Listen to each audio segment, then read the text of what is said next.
Good morning students. Class 6 chapter 14 काल। आज हम आपको टेंसेस के विषय में, काल के विषय में बताएंगे। ठीक है बेटा, स्टार्ट करते हैं। देखिए बेटा, आप सभी जानते हैं कि काल 3 प्रकार के होते हैं। टेंसेस 3 प्रकार के होते हैं। कौन कौन से होते हैं बेटा? पहला होता है भूतकाल, जो हमारा काम हो चुका है, दूसरा आता है बेटा वर्तमान काल, जो हमारा कार्य चल रहा है, और तीसरा आता है भविष्यत काल, जो आगे होगा, हमको पता नहीं कि आगे क्या होगा। ठीक है बेटा, स्टार्ट करते हैं। ये आपकी पैसेज दिया गया है एक, ठीक है। यहाँ पे भूतकाल, भूतकाल, वर्तमान और भविष्य के विषय में बताया है। राजा, आजकल प्रजा कह रही है सब जगह भ्रष्टाचार फैला हुआ है। यह है बेटा आपका वर्तमान काल, क्योंकि हो रहा है जो काम। जब महाराज को नहीं दिखा तो हम कैसे देख सकते थे? यह है आपका बीता हुआ, हम कैसे देख सकते थे उस कार्य को। लेकिन अब हम पता लगाएंगे कि सब 10 दिनों तक भ्रष्टाचार की खोज करेंगे। ये आपका होगा बेटा भविष्य काल, करेंगे, अभी उन्होंने किया नहीं है। ठीक है, ये आपका एक अनसीन था जो बता रहा है कि भविष्य काल, भूतकाल और वर्तमान काल क्या होते हैं। ये देखिए बेटा, पिछले अध्याय में हमने जाना कि काम करना या होना क्या कहलाता है? क्रिया कहलाता है। प्रत्येक क्रिया के होने का कोई ना कोई समय अवश्य होता है। वह समय दिया गया होता है कि वह हो रहा है, हो चुका है या हो रहा होगा। अब समय की व्याकरण में काल कहलाता है। समय ही व्याकरण में क्या कहलाता है? काल कहलाता है। क्रिया के रूप से ही काल का बोध होता है। जैसे मान्या सो रही है तो सो रही है, अब वह कर रही है इस काम को। मान्यता सो रही थी, वह सो रही थी, चुकी थी वह, जब मैं गया तो वह सो रही थी। मान्या सोएगी, अब वह सोएगी, पता नहीं है कि वह कब सोएगी। उपर्युक्त वाक्य में सो रही है, सो रही थी और सोएगी, इन क्रिया के रूप से काल अर्थात समय का बोध होता है। वह पता पड़ रहा है कि कर रही है, कर चुकी है या करेगी। एक ही क्रिया 3 अलग अलग समय में हुई है। इस प्रकार बेटा, अब इसकी डेफिनेशन देखते हैं।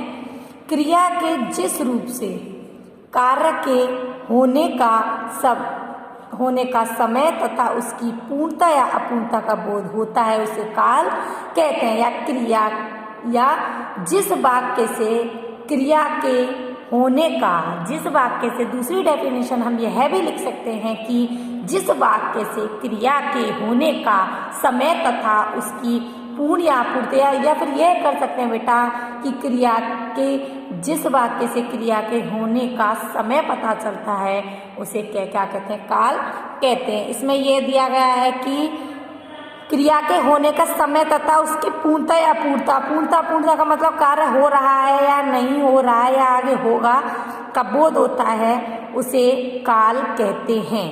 ठीक है बेटा, अब आते हैं काल के भेद। क्रिया के 3 भेद होते हैं। काल के 3 भेद होते हैं। कौन कौन से होते हैं? मैंने अब आपको बताया था, भूतकाल, वर्तमान काल और भविष्यत काल। स्टार्ट करते हैं भूतकाल। ये देखिए, झांसी की रानी की एक कहानी है पूरी, जो पोएम के रूप में मैंने अभी आपको लिटरेचर में पढ़ाई है। सिंहासन हिल उठे राजवंश और प्रकृति तानी थी, क्योंकि यह हो चुका है काम।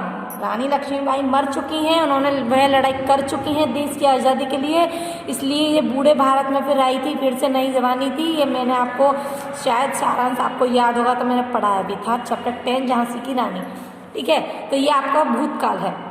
दिए गए काव्यांशों में प्रत्येक क्रिया किसी समय में हो चुकी है। मैंने आपको बताया था कि वह हो चुकी है, पहचानी थी, ठानी थी, तो यहाँ क्रिया के बीते समय का बोध हो रहा है। डेफिनेशन है, क्रिया के जिस रूप से कार्य के बीते हुए समय में संपन्न होने का बोध हो, मतलब कार्य के समाप्त होने में, क्रिया के जिस रूप से कार्य के बीते हुए समय में किसी कार्य का समाप्त होने का बोध हो, उसे भूतकाल कहते हैं। संपन्न होने का बोध हो मतलब वह काम हो चुका है।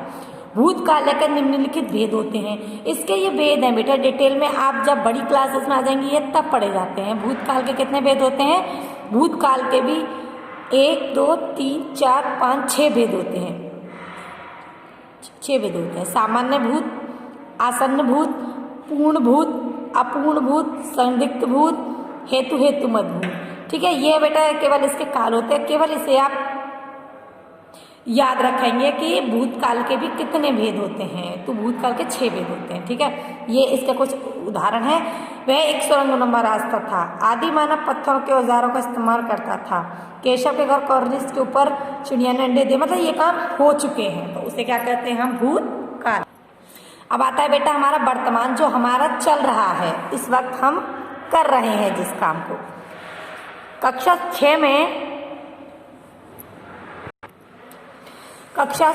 6 में अध्यापिका पढ़ा रही हैं, वह पढ़ा रही हैं, इस काम को कर रही हैं, समय बता रहा है कि वह काम हो रहा है।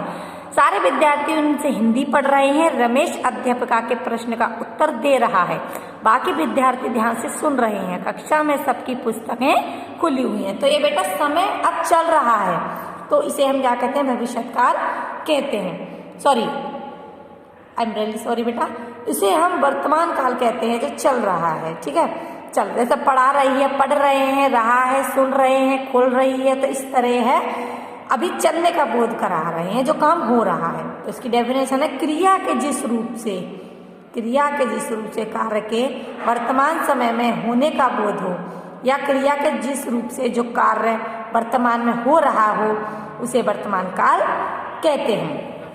वर्तमान काल अर्थात चल रहा समय, जिस समाप्त अथवा बीता नहीं है। ठीक है, वो उसे वर्तमान तो सभी जानते हैं, इसमें रहा है, रही है, जो चल रहा है। वर्तमान काल के कितने भेद होते हैं, इसके भी 3 भेद होते हैं। सामान्य वर्तमान काल, अपूर्ण वर्तमान और संदिग्ध वर्तमान। सामान्य, अपूर्ण और संदिग्ध वर्तमान। अब इसके उदाहरण है, बच्चे ऊंट की सवारी करते हैं। हेमंत की दादी जी सो रही हैं। चिड़िया के बच्चे प्यास के कारण चिल्ला रहे। यहाँ पे बेटा होंगे नहीं आएगा, ये तो संदिग्ध, ये तो बेटा उसमें आ जाता है, उसमें भूतकाल में आ जाता है। ये गलत दिया गया है, यहाँ हो जाएगा चिड़िया के बच्चे, यहाँ हो जाएगा चिड़िया के बच्चे प्यास के कारण चिल्ला रहे हैं। चिल्ला रहे नहीं होंगे, तो संदिग्ध भूतकाल हो जाएगा, क्योंकि अभी मतलब अभी हमें कुछ पता नहीं है कि क्या। ये बेटा ये वाला संदिग्ध भूतकाल हो जाएगा, क्योंकि होंगे संदिग्ध भूतकाल में आएगा। ये मिस्टेक हो गई, यहाँ पे चिड़िया के बच्चे प्यास के कारण चिल्ला रहे हैं। ठीक है, ये इसके एग्जाम्पल हैं। अब आता है बेटा भविष्यत काल, जो हम आगे समय में कार्य को करेंगे।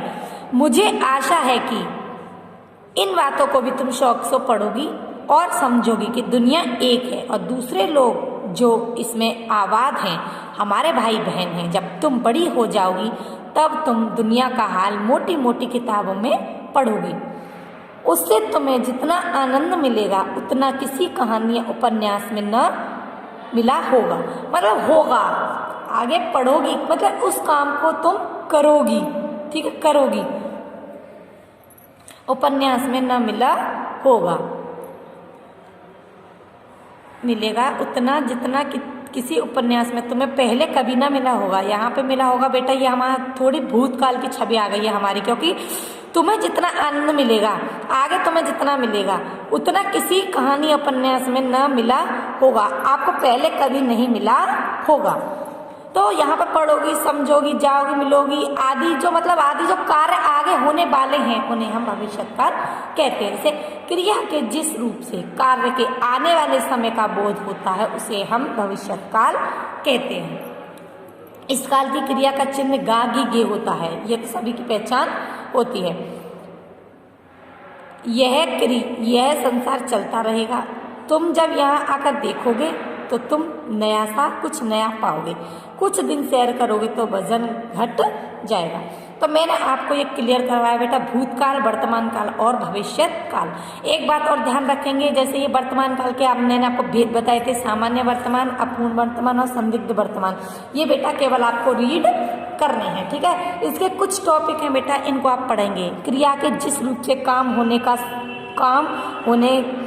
के होने के समय का बोध होता है उसे काल कहते हैं।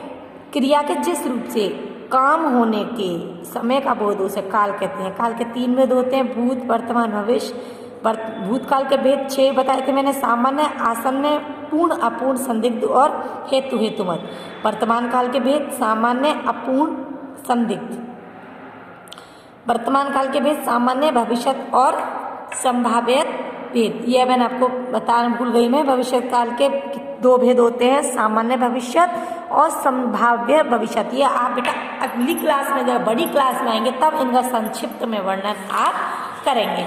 ये आपकी बेटा एक्सरसाइज है, आप इसे फिल करने की कोशिश करेंगे, ठीक है। ये आपका होमवर्क है, ठीक है बेटा। ये आप फिल करने की कोशिश करेंगे। यदि और कोई प्रॉब्लम होती है तो आप मुझसे कॉल करके डायरेक्टली पूछ सकते हैं बेटा, ठीक है। ये आपका चैप्टर क्लियर हो गया बेटा।